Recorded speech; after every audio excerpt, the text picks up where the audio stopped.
ಎಲ್ಲ ಹೋಗಿ ನೀನು ಹಿಡಿದಾರ ನಾನು ಬಿಡೋದಿಲ್ಲ.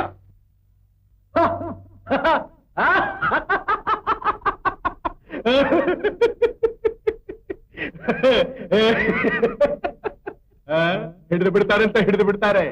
ಏನ್ ಕುರಿ ಮರಿನ ಹಿಡಿಯೋದಿಕ್ಕೆ ಕಳೆದು ಹೋಗಿದ್ ಮಗನ ಹಿಡ್ಕೊಂಬರಕ್ ಅಲ್ಲ ಕೈನಲ್ಲಿ. ಮಗ ಕಳ್ಳನಾದ ಕಾಯ್ಕೊಂಡು ಹಿಡ್ಕೊಳಕ್ ಬಂದಿದ್ದಾರೆ. ಹಿಡಿದು ಬಿಡ್ತೀರಿ. ನನ್ನ ಬಿಟ್ಟಿಲ್ ಬಿದ್ದಿದ್ದೀನ ಏನಷ್ಟು ಸುಲಭನಾ? ನಾನೇನು ಅಡುಕಸುಬಿನ ಇವ್ರ ಕೈ ಸಿಕ್ಕಾಕೊಳ್ಳೋದಕ್ಕೆ? ಹೌದು, ನಾನೊಬ್ಬ ಕಳ್ಳ, ಕೊಲೆಗಾರ, ಮೋಸಗಾರ ಇಲ್ಲ ಅಂತ ನಾನೇನು ಹೇಳಿಲ್ವಲ್ಲ. ನಾನು ಕಳ್ಳನಾಗೋದಕ್ಕೆ ಕಾರಣ ಯಾರು ಕಾರಣ? ಸಾಹೇಬ್ರೆ, ನೀವು ಕಾರಣ.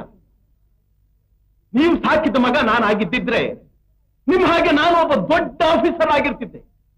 ಕಳ್ಳ ಸಾಕಿದ ಮಗ ಏನಾಗ್ತಾನೆ? ಕಳ್ಳನಾಗ್ತಾನೆ. ಯಾಕೆ ಹುಡುಕಿಸ್ಲಿಲ್ಲ ನೀವು ನನ್ನ?